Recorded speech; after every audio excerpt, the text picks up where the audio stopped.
Hello, everybody. Welcome to my women's basketball rantings. This is where I give my thoughts about the happenings in the women's game.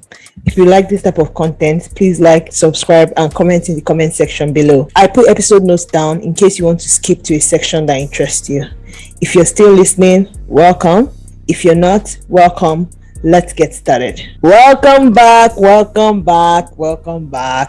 I took a break after the college game because, well, I needed a break, and the W was starting, so I needed to just get myself together and get ready for the season. But the season is back, and we are ready to roll. I'll try to be more consistent this year, in case anybody cares that I do this stuff anyway. WNBA is back. I'm so excited. Today, I'm going to be giving my roster thoughts and my predictions for the season and just my thoughts on W in general. So let's talk about the rosters. The roster spots are very limited. Every year, people always talk about it, and every year, immediately W starts, we forget about it. I really hope some things change. I really think the W should expand so that more people get a chance to play. It's just gut-wrenching that you make training camp, you think you are there, but you are not. And it's really nobody's fault. It's not that you are not good. It's just that there are just 12 spots and there's really nothing you can do about it. But that being said, there are some cuts that are really odd. There's some cuts that I was like, is that a good idea? So I'll just talk about the ones that interest me. For the Storm, I think Evina Westbrook should have really made the roster. I like her because she's from UConn, but I also felt she was very versatile. She was young. She could just bring energy when you needed it. But unfortunately, they cut her. But I understand why, because they didn't have the cap space. But then I was like, do you really need Epiphany Prince? But I mean, they probably think they do.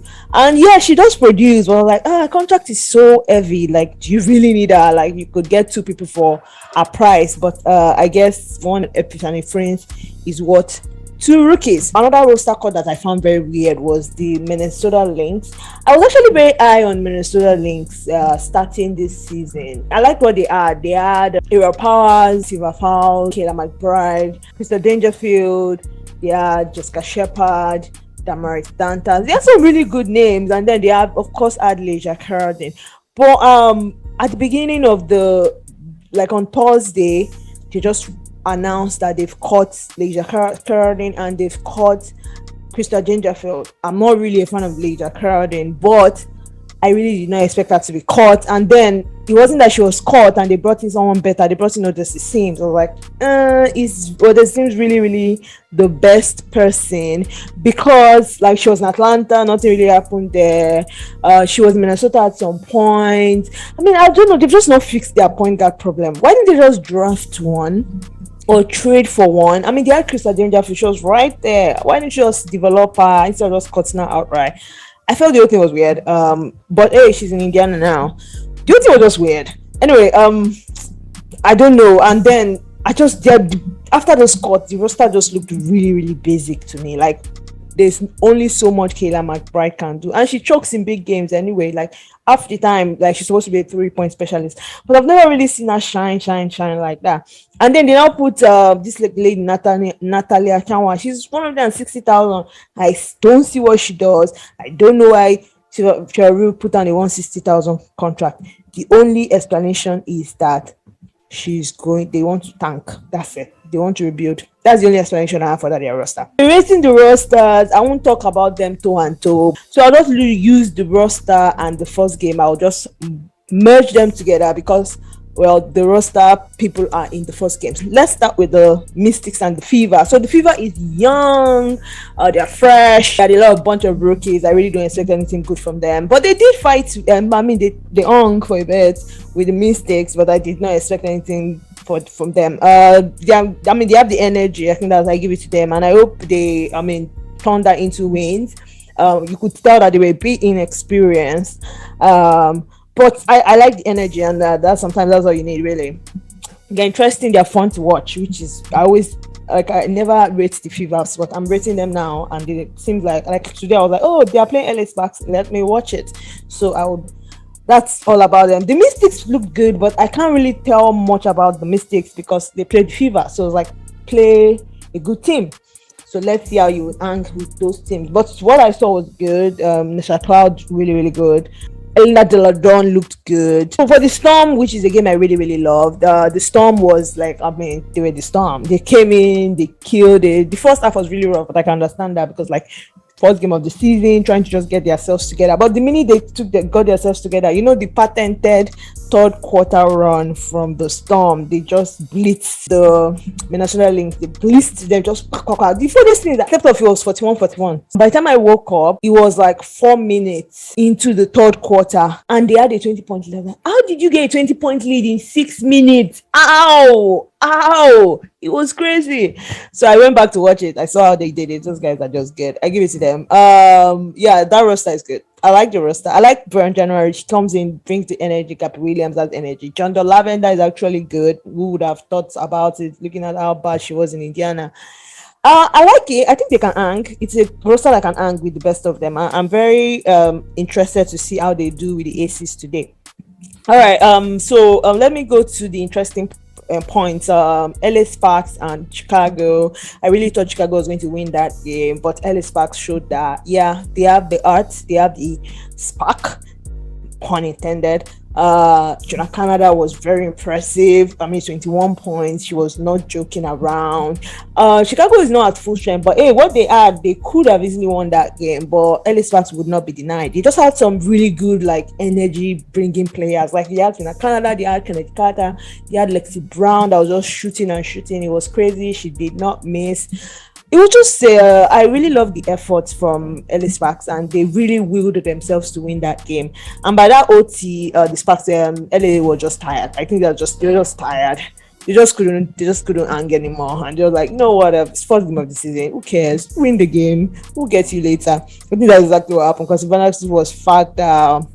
And things like that. So yeah, they need to work on that. They need to work on their depth. They need to work on their bench. But by the time Karina Cooper comes in and other Julia Lamont comes in, they will have quite a lot of energy on their bench for good rotations. So I really enjoyed the game. And then there was the Connecticut and the Liberty.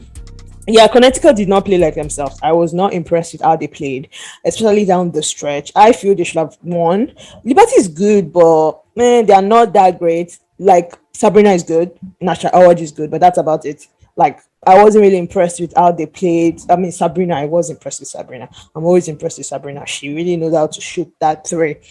Nasha Howard is always Nasha Howard. But apart from that, other than that, I wasn't really like Jocelyn Willoughby. Yes, she's good. Like, I know she had an ACL tear last year, but god damn it, she's really good. She's going to be a spark for them. Either way, I mean, Connecticut, I expected more from JJ. Let me see. JJ got 15 points. Wow. She had 15 points. It did not look like she had 15 points. She did not play like she had 15 points. I don't how did she get 15 points? Anyway, she got 15 points. It wasn't bad. Either way, so the Liberty, I mean, the Liberty really, like, towards down the stretch, they just weighed them down, and there was some really bad decision making from Jasmine Thomas down the stretch. I don't know, if you can't take a three, don't take the three. You're not a good 3-point shooter. Sometimes she is, but I think the problem with Connecticut Sun is that they try to be what they are not. They are not that great at shooting threes. They should know it. The only person that is really, really good at shooting threes for them is Natasha Eiderman, and she only had 5 points anyway, but she had the energy. I give it to her. That she's the only one that knows how to shoot threes. Everybody else can't shoot threes. And then in constant, they start shooting threes. It's like, stop it. That's what happened to them. They had like 3 or 4 good looks, and they never capitalized on it because they kept going for the outside shot instead of just keep sticking to what works for them. Good defense and getting into the paint. That's it. Just stick to it, and that's really what cost them the game. But the Liberty look good. The Liberty they're going to make some noise this year. They're going to make some noise. I give it to them. They are really going to try to at least get like 20 wins, maybe even like 25. I mean, they won't lose some games. I like them, even though, like I said, no, half of their roster is not that great. But the pieces they have, we can definitely take them to the top. So that's it for then the Mercury. Of course, Mercury came and they were getting beat down by the Aces. But it wasn't that. It was an 18. I even thought it was like a 50 points difference because they had 106. Like, how do you let someone drop 106 on you? But they had 88, so it wasn't bad like that. And besides them, they didn't have their defensive tower, Brianna Turner and yeah, Diamond the Shield. So maybe that's why they just didn't come out good. But the Aces looked really, really good. I still don't trust that their roster this year. I would like to see them against the Storm, which is going today, and see what's going on there. Like, who would win that game? And then I can really gauge the Aces and see if the Aces have what it takes to compete with the big boys this year. Mercury, I can't really say much about them, but then they did have Tina Child, Diana Taurasi, and Skylar Diggins on the floor, and I mean they should. Well, they didn't. It's not like they had 88 points. A lot of, 88 points wins games. Like, so it wasn't that they didn't shoot well. I think you just had, like, at the beginning they started really, really slow, and they never recovered. So yeah, 17-31, 23-15. So you can see that they never really recovered from that first initial blow, which is always very important. Like, you just have to come in strong, because at the end of the day, it now becomes a very tough hill that you have to climb out on, especially when the game is lost. Like, the third quarter, they had 31-32, and but they've already dug themselves and they couldn't come out of it. So that's exactly what happened. I hope they play better, and yeah, so that's it for that one. Then for the final game of the opening weekend was the Wings and Atlanta. Yeah, the Wings are a mess, a total colossal mess. I don't think they can function without Satu. I'm sorry, they just can't. But then they have two members of their rotation that are out, which is Jerry McCowan and Satu. And Satu is a really, really big presence for the Wings. They were just not there. It's like they didn't know how to play basketball, especially at the beginning. That first quarter was rough. It was a 11-29 beat down. They came back to 24-10, which I can appreciate. But that first quarter was rough. Oh, it was rough. Then they had 9-16. Then they had 15-11. Then the only thing that saved them from, like, a beat down was the fact that Atlanta is not a good team like that. So you see, it was a bad team on bad team. So all of them just played bad together.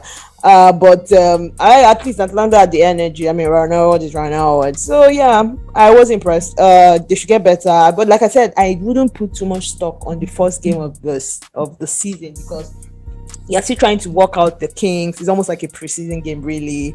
Nothing good really happens until, like, the mid-season, or better still, even after the All-Star. That's when, like, you now know the teams that are ready to play and the teams that are not ready to play. So I wouldn't judge any team by, like, how good they are or how bad they are based on, like, the first couple of games. So I'm very, very giving them grace. But either way, I really enjoyed the opening weekend. I'm so glad WNBA is back. And I would not give a final prediction right now, because, like I said, I won't judge anybody based on a couple of games. But if I wanted to give my final or semi-final prediction based on what I saw, like I said, it's not written in, it's like, it's nothing. Don't take it for anything. Based on opening weekend, I would say the Storm, the Aces, the Liberty, and the Sky. Yeah, I know I put the Sky instead of Sparks, and I don't still trust the Sparks. I'll take the Sky. I mean, I still trust them. So those are my four people that I feel would make it based on opening weekend. But every week is subject to change. So that's it. All right, so that's it for my WNBA recap for the opening weekend. Thank you for listening. Have a good day.